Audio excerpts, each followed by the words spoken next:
찬송과 신령한 노래들로 서로 화답하며 너희의 마음으로 주께 노래하며 찬송하며 범사에 우리 주 예수 그리스도의 이름으로 항상 아버지 하나님께 감사하며 그리스도를 경외함으로 피차 복종하라.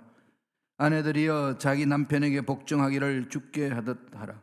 이는 남편이 아내의 머리됨이 그리스도께서 교회의 머리됨과 같음이니 그가 바로 몸의 구주시니라. 그러므로 교회가 그리스도에게 하듯 아내들도 범사에 자기 남편에게 복종할지니라.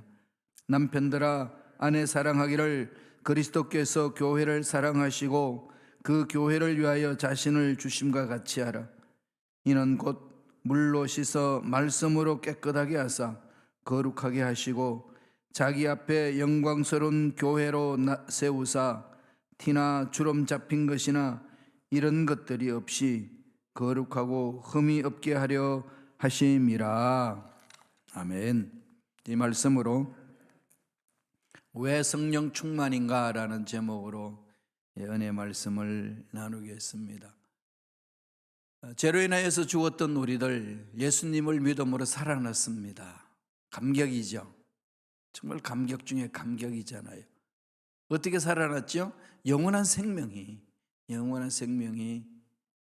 주님 믿는 믿음 안에 거하기 때문에 그렇습니다. 그 생명은 어떤 생명이죠? 우주 만물을 창조하신 하나님의 영원한 생명입니다. 죽은 자도 살리시고 없는 것도 있게 하시는 하나님의 생명을 말합니다. 그래 어떤 흑암의 권세도 이 생명을 건드릴 수 없습니다. 그런 위대한 생명을 우리가 소유하고 있습니다. 그런데 여기서 질문이 생기죠. 그러한 생명을 가지고 있는 우리들인데 왜 이 험악한 세상에서 후적거리며 힘들어하며 괴로워하며 살아가야만 할까요? 생명이 들어오면 생명이 살아나야 되잖아요. 진짜가 들어왔으면 진짜가 돼야 되잖아요. 그럼 교회 공동체에 와서 보면은 그렇지 않다는 생각들이 많지요. 원래는 이 교회 밖에는 구원이 없다라는 말을 이렇게 학자들이 했어요. 교회 안에 구원이 있다. 예수 믿는 자 안에 구원이 있다는 거잖아요. 요새 다시 묻습니다. 정말 교회 안에 구원이 있는가? 교회 안에 정말로 구원이 있다면 어떻게 교회 공동체가 싸움박질하고 서로 찢고 미워하고 그런 나눠질 수 있는가? 그래서 교회 안의 구원에 대해서 다시금 돌아봐야 되지 않느냐 비판을 합니다. 교회 공동체에 나와서 신앙생활을 한다는 것은 예수님 때문에 모였다는 거죠. 그런데 막상 보면은 그냥 교회만 왔다 갔다 할 뿐이지 예수님을 구세주로 믿지 아니하는 사람들이 있다는 얘기입니다. 그렇기 때문에 교회 안에서 신앙생활을 한답시고 들어온 사람들이나 예수님을 믿지 않는다고 세상 밖에서 사는 사람들이나 삶의 모습은 다를 바가 없다 라고 세상 사람들이 평가를 합니다. 그럼 교회 나가는 사람들은 심약하여서 죽음이 두렵고 그냥 사람들의 만남이 없어 외롭기 때문에 가는 연약한 사람들이다 이렇게 치부할 때도 있습니다. 이것은 우리 예수 믿는 저와 여러분들이 이러한 상황을 좀 도전으로 받아야 되는 거죠. 정말 이것을 도전으로 받고 돌아봐야 됩니다. 정말 나는 예수 믿는 사람인가? 이건 우리가 늘 물어봐야 되잖아요. 왜 이런 일이 일어날까요? 왜 가짜처럼 이렇게 보여지고 왜 예수 믿는 사람답지 않다는 그런 이야기를 들을까요? 이유는 딱 하나죠. 이 험악한 세상에서 하나님의 주신 생명, 하나님의 주신 말씀대로 살아갈 수 없다는 게 문제잖아요. 그렇게 살고 싶은데 해내지 못하는 거죠. 곧 그것은 근본적으로 예수 그리스도를 나의 구세주로 믿는 부분에 만남이 없다는 거예요. 또 믿는 것 같긴 한데 그 믿음을 더 성숙시킬 수 있는 하나님이 부어주시는 이 힘이 없는 거죠. 능력이 없으니까 그냥 이런 환경, 저런 환경에 휘말려 들기가 쉽다는 겁니다. 그래서 사도 바울이 에베소서에서 강조하는 것은 교회를 교회답게 하고 성도는 성도답게 살아야 된다. 교회가 교회답고 성도가 성도다운 것은 무엇일까? 예수를 잘 믿는 거다. 예수를 잘 믿기 위해서는 하나님이 부어주시는 능력이 필요하다. 예수님의 인격을 닮아가야 되고 하나님의 성품을 닮아가야 되는데 그렇게 할 수 있는 것은 인위적으로는 할 수 없다는 겁니다. 그럼 어떻게 해야 될까요? 오늘 본문에서 그것을 구체적으로 말씀합니다. 바로 성령에 사로잡혀야 된다는 거죠. 그래서 성령 충만함을 이야기를 합니다. 성령 충만은 받으면 좋고 안 받아도 그뿐이다. 뭐 그냥 사는 거지 뭐. 아닙니다. 절대로 우리가 하나님이 주신 생명을 받아서 그 생명을 내 삶 속에 주인이 되도록 만들지 못합니다. 워낙 우리가 이 흑암의 세력에 길들여져 있고 세상은 또 그런 세상으로 되어 있기 때문에 나도 모르게 세상 가치관에 끌려가기가 얼마나 쉬운지 모릅니다. 그 모든 것들을 분별하고 이겨낼 수 있는 힘은 오직 단 하나, 성령의 인도함을 받아야 된다는 거예요. 물론 예수 믿을 때에 성령의 은혜 없이는 못 믿어요. 그리고 그 예수를 믿음으로써 성령이 내 안에 내주하지만은 더 능력 사역을 위하여 능력이 있는 일꾼이 되기 위하여는 성령으로 충만해야 된다는 거예요. 오늘 본문에서는 그러한 내용에 대해서 구체적으로 말합니다. 어떻게 말씀하시나요? 첫째로 성령 충만은 하나님의 명령이라는 거예요. 명령은 순종밖에 없습니다. 군대에서 전시 중에 전쟁 치는 중에 상관의 명령은 절대 명령입니다. 그건 이유가 없습니다. 상관 명령에 불복종하면은 그건 총살감이에요. 전쟁터에서는. 그건 다 알고 있잖아요. 예수를 믿는 저와 여러분 영적 전쟁 중입니다. 영적 전쟁 중에 군대 장관은 누구라 되어 있나요? 총책임자는 예수 그리스도. 주와 함께 우리 영적 전쟁을 하는 거죠. 그러니까 이 전쟁에서는 윗사람의 명령에 절대 순종해야 합니다. 하나님이 성령을 통해서 우리에게 명령하고 있습니다. 성령 충만을 하라. 말씀 보실까요? 에베소서 5장 18절입니다. 다 같이 한 목소리를 읽겠습니다. 술 취하지 말라. 이는 방탕한 것이니 오직 성령으로 충만함을 받으라. 명령형으로 되어 있어요. 명령형. 명령형은 절대 복종이라고 그랬죠. 순종입니다. 그게 다른 이유가 없어요. 그리고 이 성령으로 충만 받으라 이거는 이 계속적인 그 명령을 하고 있습니다. 이 명령은 또 문법적으로 보면은 수동태로 되어 있어요. 이 말은 성령이 너를 다스리게 하라 이 말씀이에요. 성령이 주권적으로 내 생각, 내 마음, 나의 삶, 내가 말하는 것을 다스리게 하라는 거죠. 그래서 사도 바울은 갈라디아서 2장 20절에 나는 그리스도의 십자가에 못 박혔나니 이제는 내가 사는 것이 아니라 내 안에 그리스도께서 사신 것이라. 그리고 고백합니다. 주님이 주인이 되시는 거죠. 그럼 성령님이 주인 되시게 우리는 되어드려야 됩니다. 사도 바울이 데살로니가 전서 5장 19절에 보면은 성령을 소멸치 말라고 그랬습니다. 에베소서 4장 30절은 뭐라고 그랬나요? 하나님의 성령을 근심하게 하지 말라. 소멸을 이야기하고 우리가 주일 때 말씀을 받습니다마는 소멸한다는 것은 불로 표현했잖아요. 불을 끄듯이. 끄서는 안 된다는 거죠.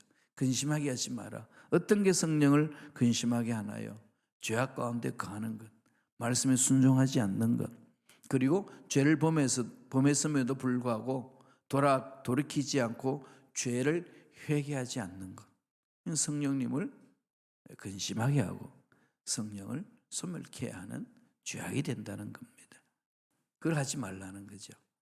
그래서 끊임없이 적극적으로 우리에게 권면을 합니다. 성령으로 충만하라. 성령으로 충만하면서 어떤 삶을 살게 하나요? 오늘 말씀에서는 에베소서 5장 19절에서 21절에 이렇게 말씀합니다. 다 같이 읽어볼까요? 시와 찬송과 신령한 노래들로 서로 화답하며 너희의 마음으로 주께 노래하며 찬송하며 범사에 우리 주 예수 그리스도 이름으로 항상 아버지 하나님께 감사하며 그리스도를 경외함으로 피차 복종하라. 성령이 인도하신 대로 나아가니까 시가 막 나와요. 그러니까 성령 충만함을 받은 사람들은 다 시인이 된다는 거죠. 찬송이 나오고 신령한 노래 뭐예요? 영적으로 노래를 부르는 겁니다. 마음으로 주께 노래하며 찬송하며 그렇게 사는 거예요. 이런 삶을 살기 위해서 성령으로 충만해야 된다는 거죠. 교회 공동체의 모습이 이런 모습이라고 한번 그려보세요. 세상에서 줄 수 없는 모습이 교회 공동체에 있는 거죠. 성령 공동체는 그런 공동체입니다. 그러나 이런 공동체를 만들기 위해서는 성령으로 충만하라는 거죠. 어떻게 충만할 수 있나요? 죄를 회개하고 성령을 사모하시면 돼요. 성령이여 오셔서 나를 사로잡아 주시옵소서. 나아가면 성령께서 풍성히 가는 거죠. 성령으로 기록한 말씀, 이 말씀이 내 마음에 새겨놓으면 말씀은 살아있지 않습니까? 에너지가 있지 않습니까? 그 말씀이 나를 꿈틀거리게 하고 성령을 인정하고 환영하고 모셔드리고 의지하는 거예요. 성령은 인격적인 만남을 갖는 거죠. 인격자이시기 때문에 완벽한 인격자이시니까 그분과 동행할 때는 우리는 그분을 인격적으로 모셔드려야 되는 겁니다. 인격자라는 게 무슨 말이죠? 지정의를 갖춘다. 지는 깨달음 있는 거고 정은 마음으로 열어주는 거고 의는 의지하는 거 아니겠어요? 의지 결단. 이걸 성령님과 함께 교제 나눌 때에 참 조영기 목사님이 아주 쉬운 문장으로 풀어놨어요. 지정의를 먼저 인정해야 되잖아요. 깨달아야 되잖아요. 하나님 인정합니다. 성령님 인정합니다. 그리고 이 정이 있잖아요. 감성을 마음으로 받아들여야죠. 환영하고 모셔드립니다. 그 다음에 의에 대해서는 의지합니다. 이 한 문장으로 그냥 어린애에서부터 연세 드신 어르신까지 다 쉽게 이야기할 수 있는 문장으로 그렇게 풀이했어요. 그렇게 기도하세요. 그렇게 성령님 인정합니다. 그죠? 환영하고 모셔드립니다. 정 의지합니다. 늘 그렇게 기도하는 거죠. 성령님 인정합니다. 환영하고 모셔드립니다. 의지합니다. 성령으로 충만해야 그 성령의 충만함으로 이 우리를 넘어지게 하고 우리를 가짜로 만들게 하는 그 모든 것들을 밀어낼 수 있는 힘이 생기는 거. 우리 힘으로는 안 됩니다. 사도 바울도 그러죠. 오거라 나는 공간 사람이라도 누가 이 상황에서 나를 건져내라. 로마서 7장 24절에서 그렇게 고백을 했어요. 그리고 로마서 8장에 넘어가게 되면 생명의 성령의 법이 죄와 사망의 법에서 해방하였습니다. 성령 충만한 길만이 올바로 쓸 수 있다는 거예요. 성령이 충만하면 하나가 됩니다. 화합이 됩니다. 사랑의 공동체가 됩니다. 성령 충만하지 아니하면은 생명이 없으니까 서로 물고 떨어요. 뜯고 서로 욕하고 서로 나누어지고 막 그럽니다. 충만의 역사가 하나님의 위대한 역사를 써내려간다는 겁니다. 성령이 하시는 거죠. 두 번째, 성령 충만은 뭘 말씀하나요? 예수 그리스도의 권세로 살게 하는 거죠. 예수 그리스도 이름에 권세가 있잖아요. 우리 힘으로 안 사는 겁니다. 하나님이 주신 권세. 에베소서 5장 20절 21절 다 같이 한 목소리로 묵상하면서 읽겠습니다. 범사에 우리 주 예수 그리스도의 이름으로 항상 하나님 아버지께 감사하며 그리스도를 경외함으로 피차 복종하라. 예수 그리스도의 이름으로, 예수 그리스도의 이름으로 항상. 어떻게 항상이라는 단어가 쓰지요? 그리스도 이름이잖아요. 내 생각은 항상이 안 됩니다. 기분 나쁘고 슬픈 일이 있는데 어떻게 감사합니까? 정신 이상자 아니고는, 정신 똑바로 차리고는 감사가 안 나오는 거죠. 그런데 왜 성경은 항상 아버지께 감사하며 그랬습니까? 그리스도를 항상 경외함으로 항상 피차 복종하라. 어떻게 항상 그렇게 말할 수 있나요? 절대적이진 거죠. 어디를 향하고 있기 때문에 그러죠? 예수 그리스도 이름으로. 그 권세는 절대적이잖아요. 하나님의 권세로 사는 거죠. 그게 어디에 있다고요? 예수 그리스도 이름에 있습니다. 그래서 우리가 기도하고 마지막에 어떻게 마치나요? 이 모든 말씀 예수님 이름으로 기도합니다. 그 기도의 완성이 되는 거예요. 예수님의 이름으로 기도합니다. 그걸 잊어버리면 안 됩니다. 내 이름으로, 내 힘으로, 내 능력으로, 내 경력으로 아닙니다. 그러니까 기도는 뭐 이렇게 이리 갔다 저리 갔다 막 해도요, 예수님의 이름으로 기도합니다. 이름으로 아뢰는 겁니다. 왜 그럴까요? 그 이름에 권세가 있기 때문에 그렇습니다.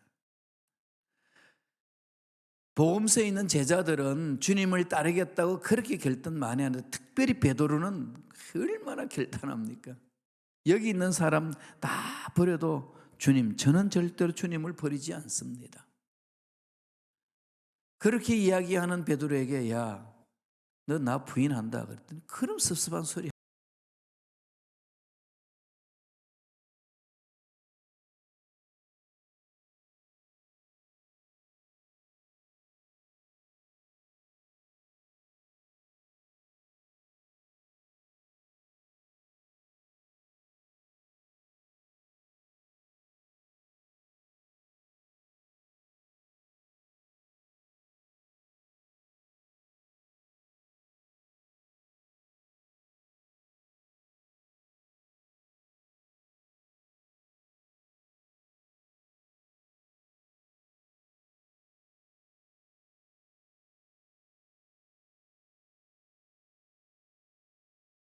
내 안에서 모든 진행돼야 되는데, 특별히 유튜브 송출하고 이런 부분에 있어서 조금 이렇게 막 차질이 생기고 있습니다. 기도합시다. 하나님이 귀한 걸 주시려고 하는 것 아니겠습니까? 베드로가 그렇게 결심했는데 결국은 어떻게 됐나요?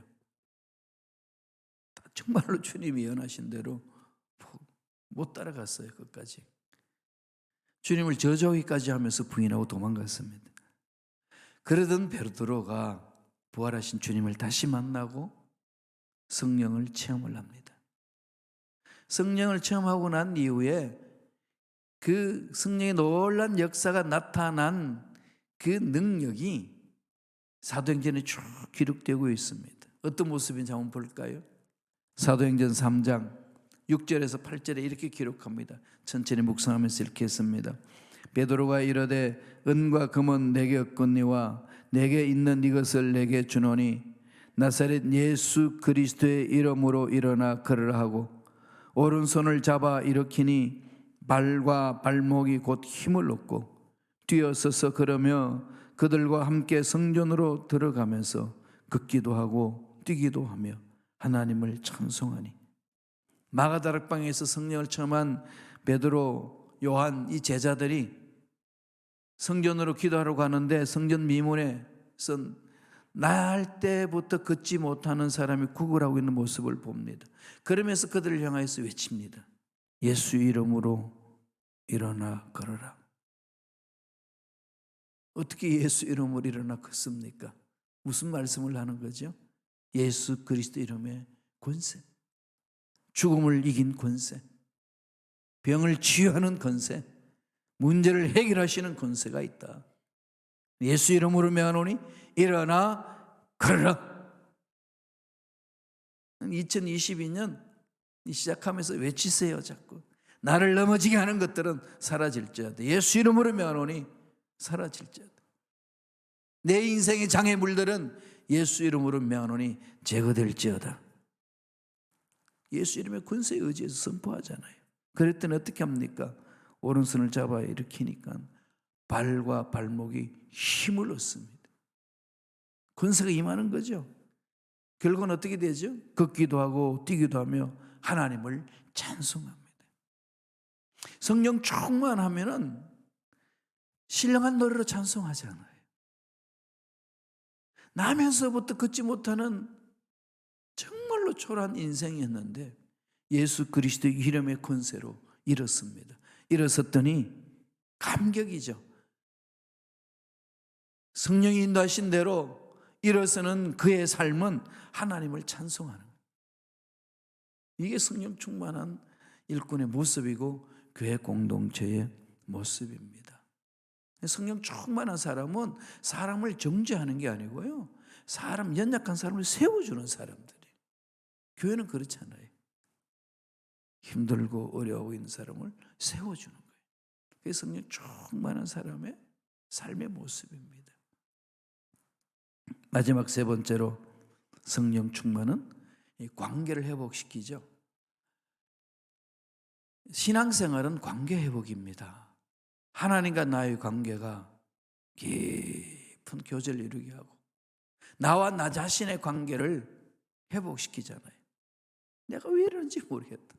나는 왜 이러냐? 자기를 지어박는 그런 상황에서 자기를 존귀하게 여기고 내 존재를 알게 됩니다. 하나님이 창조하신 하나님의 형상을 입은 존재구나. 귀한 거예요. 예, 자기를 존귀하게 여기는 자존감이 있습니다. 어떤 고집에 빠져있는 자존심이 아니라 하나님의 그 위대하심을 믿고 있는 존귀함.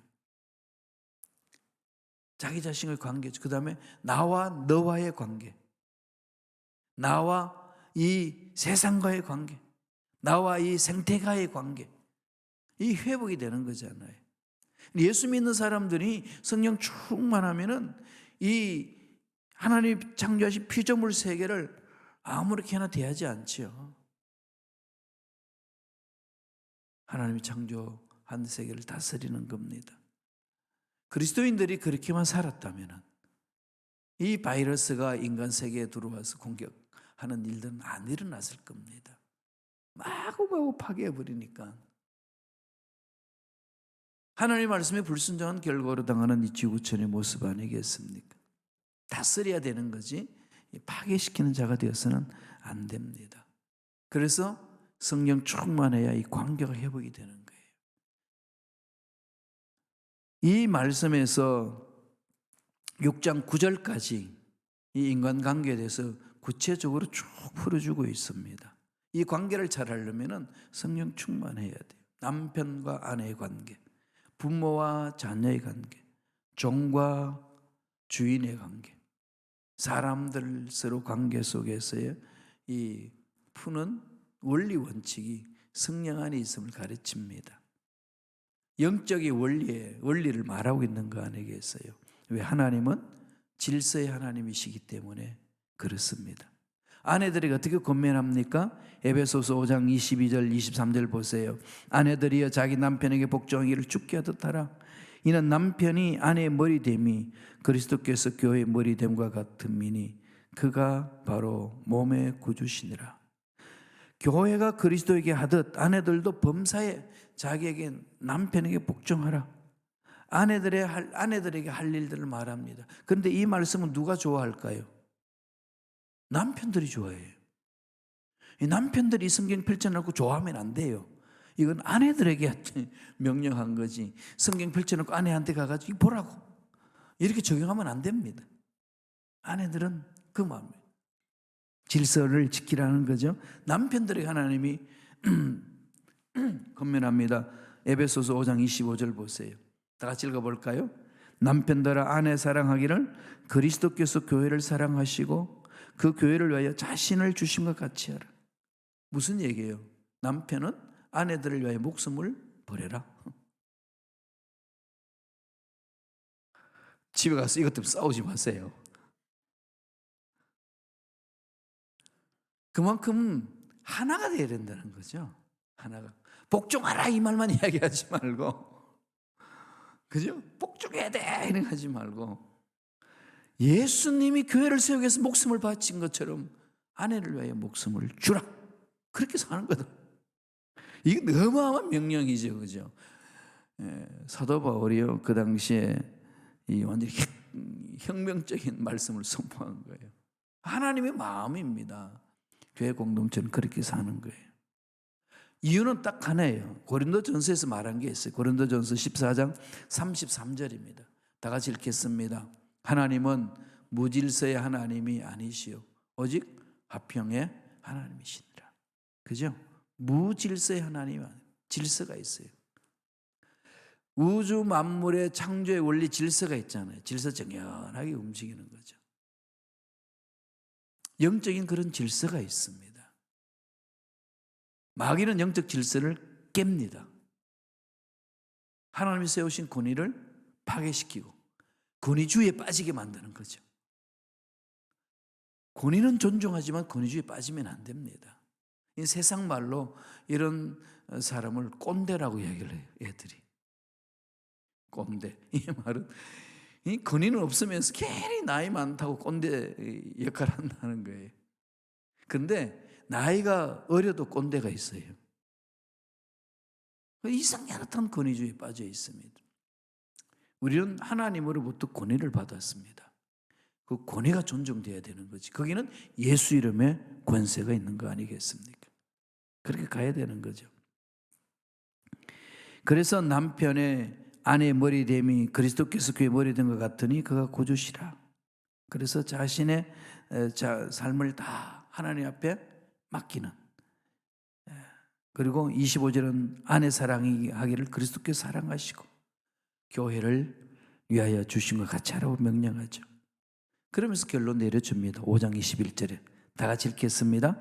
그리스도를 경외함으로 피차 복종하라. 결론은 그게예요. 하나님의 놀란 사랑으로 서로 섬겨주는 자가 돼야 된다는 겁니다. 하나님은 질서 하나님이죠. 이것을 우리가 우리 인생 속에서 실행해 나갈 수 있는 것은 성령이 나를 사로잡아 주셔야 가능해요.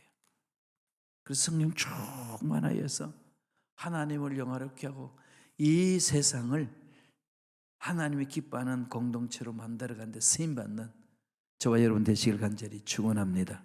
기도하겠습니다. 하나님 감사합니다. 생명 주심을 감사합니다. 성령으로 충만해야만 하나님의 뜻을 세우고 살 수 있다는 것을 말씀을 통해서 우리 심령 속에 심어주셨으며 순종함으로 열매 맺는 삶이 되게 축복하여 주시옵소서. 감사와 찬양을 드렸고 예수님 이름으로 축복하며 기도드리옵나이다. 아멘.